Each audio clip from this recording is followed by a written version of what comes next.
Hi everybody, welcome back to HighByte. I'm Tom McOsker, and this is Zero to Pipeline.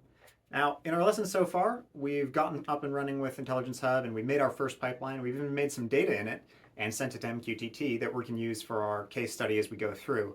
But we sort of found that as we were making that pipeline, things started to feel a little tedious. We were doing a lot of clicks for a single function, setting up everything manually, and we started to think, man, it would be great if we could sort of automate this or programatize this a little bit. So that's what we're going to be looking at today. We're going to start working on dynamic references and dynamic parameterization so that we can let our messages speak for themselves. We can set up all of our inputs, our outputs, our pipelines to function based on the messages that they receive, and we'll get some sort of branching logic, some conditional like pipeline flows. We'll be able to set this up so that the information does the work for us. So this is where it starts to get really interesting, I think, and I'm really excited. I'll see you guys in it. Okay, let's go ahead and hop in here. I am here at our homepage of Intelligence Hub. I'm going to go ahead and log in, and you can see I'm brought right into my pipeline that we were looking at. So this is a pipeline that we created in the past, and up to this point we've created some data with these pump 1, pump 2, pump 3 transform stages. We then wrote them out to MQTT using our internal MQTT connection, internal MQTT, and then we have one output for pump 1, pump 2, and pump 3. We also did a little more subsequent output for pump 1, where we used our write new stage. But because what we want to do here is start to leverage some of the information in our messages, in our events, we want to start looking at how we can really use the contents of our messages to sort of route data. Now, the first thing I want to do here is, last time we were in, or when we first made this data, we created a few little typos, or sort of, we'll call them variabilities in how things were named here. So we got pump 1 is there, pump 2, we changed some things about how we named it. And pump 3, we have a typo in name, where we called it name E to simulate that. Now for the sake of our lesson today, I'm going to go ahead and just move that typo to flow rate E, and we'll sort of look at how to address that later on. But I want some consistency so we're not overwhelmed by all the different things we could do today. So I'm just going to save that. We've got name pump 3 now. All right. To help us visualize this, I'm going to open up my MQTT UNS client in another window. That's great. Connect. And here we can see there's my pumps for pump 1, pump 2, and pump 3. Those guys actively updating? They sure are. Great news. All right. Now, I want to write out to pump 3 again. I'm going to do it a little differently than I did here. I'm going to leverage the name where we say that it's pump 3. And I'm going to use another one of these write new stages to do this. So I'm going to go ahead into stages, IO, and grab this write new stage, and we'll call it write new pump 3 alt. Pump 3 alt. Great. All right. And we're going to go ahead and cut this tie here. And we're not going to wire this up just yet. But here, we've looked at the write new before. We've seen that we can do, we're going to use our connection internal MQTT. We can here sort of configure our output here rather than selecting a pre-configured output. And I can do pumps slash pump 3. Make sure I got the capitalization there correct. Yep. No, I didn't. I want it to be capital pump 3. Pump 3. All right. And we're still not connected there, so we can see, and I've disconnected pump 3, so this is no longer updating. Great. But I'm not going to use pump 3 here. Instead, I'm going to do something different. I want to reference the value here, this event.value coming out of this stage, out of this transform stage, and I want to get the name property here. And I can do that, in fact, if I head here into my write new, I want to get this pump 3, but I want to get it from my message. And I can do that using what's called the handlebar notation. And that is a pair of double curly braces. Right? So it looks kind of like this. I'm just going to demonstrate right here in this field. Now you guys are familiar already with the single curly braces. That's how we sort of like encapsulate an object in JavaScript. But when we use double curly braces, it is something different. This is called the handlebar notation. This lets us do sort of single line evaluations in JavaScript that are processed at the time that this stage is activated. So what that means is we can use this to call up values from our messages. And specifically, the one that we're interested in is, would you believe it, is event.value. Right? There we go. And specifically from that is event.value.name. Right? So event.value.name. Now let's get rid of the white space. And you can see, so I've got event.value.name here inside my handlebars. And now what I should be doing is getting the value of pump3 from event.value.name. Right? So let's go ahead and wire that up. I haven't saved this yet, so let's just confirm pump3. Let's look at pump2 is updating every, what did I have this set for? 2 seconds, 3 seconds? And pump3 is not updating right now. Nothing's going on there. But if I go ahead here and I save this pipeline, now that I've got this new connection with this write new made, there we go. Pump3 is now updating. So by accessing a piece of the message using the handlebar notation, I can go ahead and make this sort of a dynamic reference. And something that's interesting here is you'll note this part is static. I have only part of my my topic here is being evaluated from a message. So I can have some static literal pieces written in and then combine them with more dynamic pieces from the message. So say you wanted to do this a couple times over and you had like another piece of information in here that's like event.value.location, right? So now I could have a sub-location where, again, a deeper path hierarchy based on this, but I'm not going to do that for right now.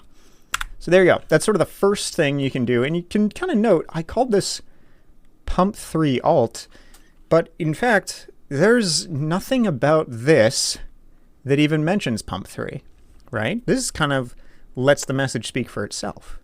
Ooh, which means I don't really need all these different stages. I can remove pump2, pump1 for the sake of consistency here and not to break what we've already written. I'll go ahead and wire these guys back up. There we go. Jeez, struggling today.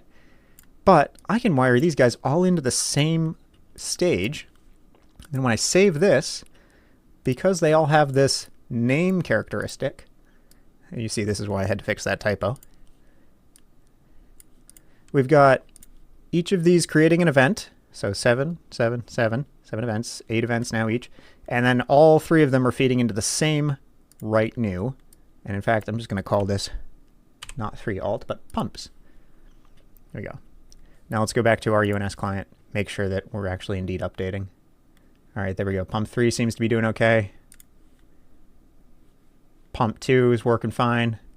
Yeah, so now we've drastically simplified our pipeline by letting a piece of the data speak for itself. We didn't have to make many branches. We didn't have to do a bunch of complicated logic.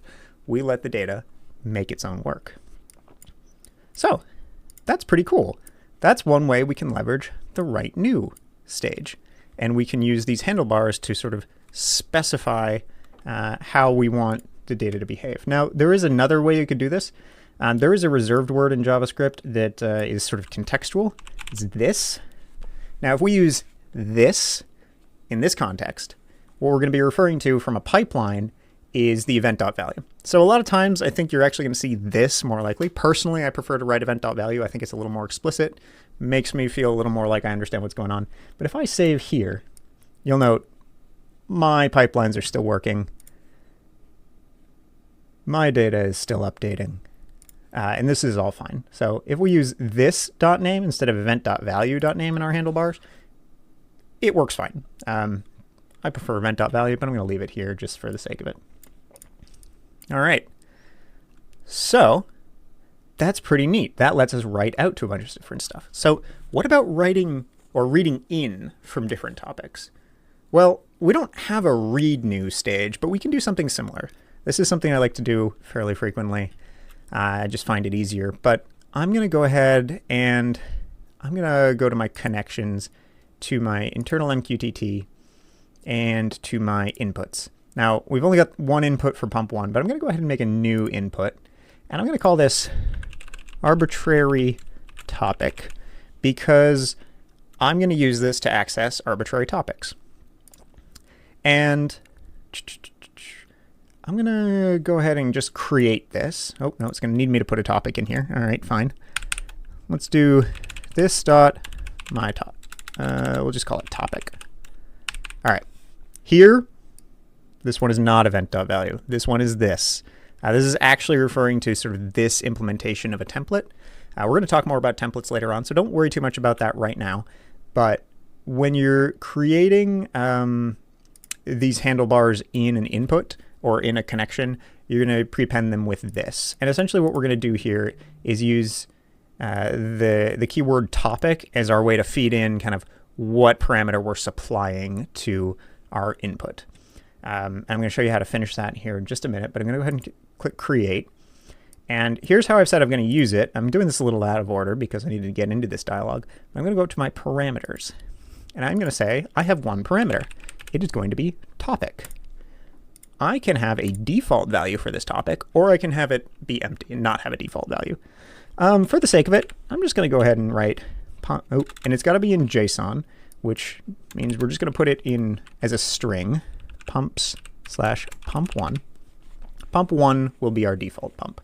There we go. So I'm going to save that. I'm going to head back to details here. You can see now I've got this table that says, all right, you have a parameter topic. Its default value is pump1 unless overwritten. And here is where it's used.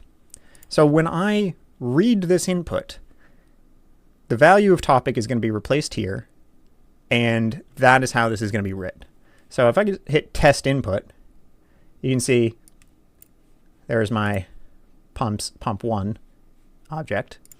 And I am reading that guy in here because default, I'm using pump1. All right, let's look at using this in a pipeline now. So I'm going to go to pipelines. Bonk. I'm going to make a new pipeline. I'm just going to call this arb input. Finish. All right, so here we are. I got a nice empty pipeline. I'm going to do a read stage. So I'm going to go to IO. I'm going to go to read. Grab this guy. Bonk. And then for my reference, I'm going to get my inputs. I'm going to get my internal MQTT. And there's my arbitrary topic that I just made. There we go. And you can see I get this neat dialog here where I have, this is what you have filled in for topic. You can see this is how we configured it. I'll jump back to my input definition here. In this parameters menu and is displayed in this table up here at the top. So we got, there's our parameter, there's our default value. So we go to pipeline, there's my parameter, there's my default value. So if I run this, I'm just going to do it in debug mode here, run. You can see this is the input. I use my default value. However, I can edit this. If I hit the edit button there, I can hit, say I want to read pump 3 now. Save, perfect. And I run that. Perfect. Now I get pump 3, as you can see here from the name. And because we know something about handlebar notations now, I'm going to go ahead and get common transform. I'm going to say in this transform that my event.value.topic is equal to, what should we do? Pumps/pump2. Expand that, make it a little clearer. There we go, pump/pump2. Perfect. Save. Wire that guy up. And now, rather than having something literally written in here, I'm going to use my handlebars. I'm going to do event.value.topic. There we go. We'll zoom out a little bit, and I'm going to run.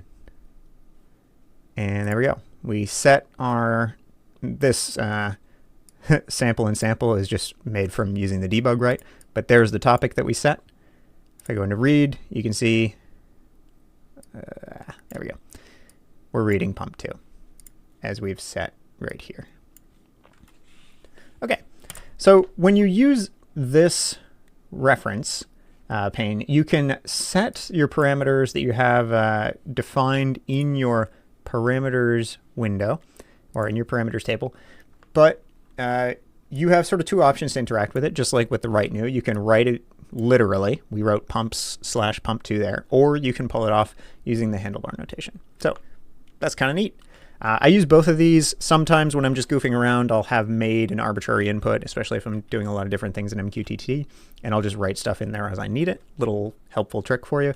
But when you're actually deploying any sort of pipeline for production, chances are you want to be able to use this sort of topic handlebar notation mechanism. All right. So one thing to keep in mind when you're defining this in inputs, we did use this here. Don't write event.value there. I encourage you to break that on your own. It's not going to work. But yeah, give it a shot. See what happens. Know that you have to use this keyword or this sort of syntax here in defining things from an input. Okay, so what should we talk about next? I think I want to add one more thing. So I said we could do, let me hop down to, let's go back to our pump data pipelines. I said we could do some other sort of like JavaScript execution here, because handlebars isn't just for pulling off pieces of an event. You can also use it to run a little bit of JavaScript on single lines. Now, don't go crazy in this, because this is actually going to be kind of hard for somebody to come in and discover. It's going to be sort of hard to maintain. But if you find the situation where you really want to do small executions, this might be a good way to do it. For instance, let's say right now, let's look at the UNS client. We've got pumps, pump 1, pump 2, pump 3. If for whatever reason I wanted to call these pumps asset 1, asset 2, asset 3, right? You know, I'm pretty close. You can kind of imagine, all right, well, we'll just call it pumps/asset. And then we know it's like 1, 2, 3, pumps 1, 2, 3. So I just need the last character of each of those names. How can I do that? Well, I could do another sort of like transform stage here in order to make another output topic. That's viable. You're certainly welcome to do that and do some like more explicit JavaScript. I can do a little bit of that right here. So I've got this .name, and I can do a string operation with a string method. So there is a method for the JavaScript string class called slice. Slints. Nope. Slice. There we go. And this lets us pull off sort of substrings, little bits of characters. And specifically, if we use in the parentheses -1, we're going to get the last character of that string. So this is actually doing some JavaScript evaluation, not just retrieving a value. And we're going to append it to the end of pumps/asset. So we should get, from the last character of each one of these, asset 1, asset 2, asset 3. Let's cross our fingers, save this, and oh great, we didn't get a bunch of red error messages. So there we go. It's working the same way. We got pump/asset. And if I come back up here to my UNS client, you can see, yep, there we go. We got asset 1 updating, asset 2 updating, and asset 3 updating. And pump 1, pump 2, pump 3 are just old. They're not updating. If I clear this, you can see that they're not going to come back until I revert that. Now, I think it makes a lot more sense to have pump 1, pump 2, pump 3. Also, I have some inputs already connected for it. So we're going to go ahead and keep that. I'm going to revert this. But I wanted to point out that, I'll just do it this fun way. In these handlebar notations, you can do some JavaScript evaluation. I would encourage you to keep it to a minimum, because I do think it's really easy to sort of overdo it. All right, so let's save that. Okay, so we have now talked about how to use handlebar notation to extract bits of Java or objects or JavaScript, run small executions during the runtime. We looked at making how to send parameters to an input. We can also send parameters to an output. So let's do something similar. Let's basically, the same way that we made an arbitrary input for MQTT, let's make an arbitrary output. Back to connections, internal MQTT. I probably didn't need to do that. I could have just gone to this other tab. I'll send myself back to my pipeline here. There we go. Overview, internal MQTT, outputs. Pump 1, pump 2, pump 3 are already there. Those are the ones we know and love. Let's make a new output. So let's do arb topic out. And we're going to do the same thing here. This dot topic. Great. All right. And then we're going to go, ooh, interesting. I don't get a parameters menu for an output. Why is that? Okay. Outputs behave a little differently, and they're set up a little differently from inputs. And in fact, if you want a little bit of information on this, come up here to the user guide and search for dynamic bonk. And I want to say it was output. Outputs, create an output. Dynamic, was it dynamic references? Some of this may have moved. Oh, there we go. Dynamic output settings. Perfect. Okay, so the difference here is that when we set up a dynamic input, we had template, or we had some parameters that we could like pull pieces of our message off and feed them into those specific parameters.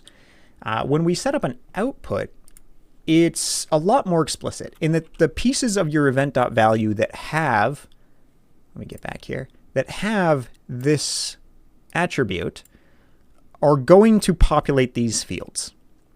So it kind of is more explicit and expects more of you pre-formatting your messages. But basically, this is saying is if you've got a field in here called topic, then that's what's going to go in here. It's going to be topic. And so, you know what? Actually, in my pipeline, I don't have a field named topic. I'm going to just call a field name, right? So I do have a field name. Let's go here, name. And I'm going to save that. All right, let's go back to our pipeline. Let's use this a little bit. In fact, I'm going to make one more chance. I'm going to adjust this a little bit. Dynamic out slash this dot name. Okay, so now I should have a nice top level topic in MQTT. So let's save that. Let's go here to my pipelines. Let's get a new stage, IO, write, drop that right there. And I'm just going to grab pump 2 and 3 this time, but let me grab internal MQTT, arbitrary topic out. Perfect. You'll see I can't edit this. I can't drop anything useful in there. It doesn't give me the nice little parameters thing because I didn't have a parameters window. Makes sense. We'll connect both these guys up. We'll save that. Oh, and you can see, there you go. We're getting 2 messages for each one of these. And if I go to my UNS client, you can see dynamic out now has pump 2, pump 3, right? So you wouldn't really do this. I think what I've written here is probably a better case to use for the write new block, just like we did here. I think if you're like writing to a specific topic, it makes more sense to do it this way.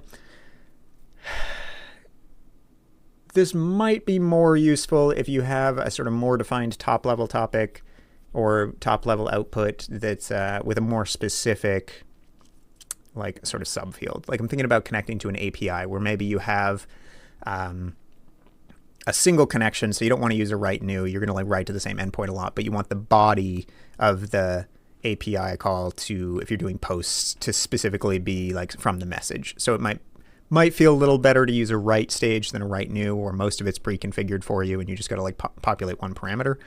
Where we're just only populating a topic, it doesn't make a lot of sense to do it this way, but that's a reason you might see that. Or, the same thing works where we can have multiple different fields. So if you had like body populated by this attribute and then headers populated by this attribute, anything of that. So there you go. 2 different ways you can dynamically write out. We looked at how we can dynamically write in, how to configure the parameters in order to do that. And you should now be able to go ahead, simplify your pipeline, maybe simplify it even further, getting rid of that guy.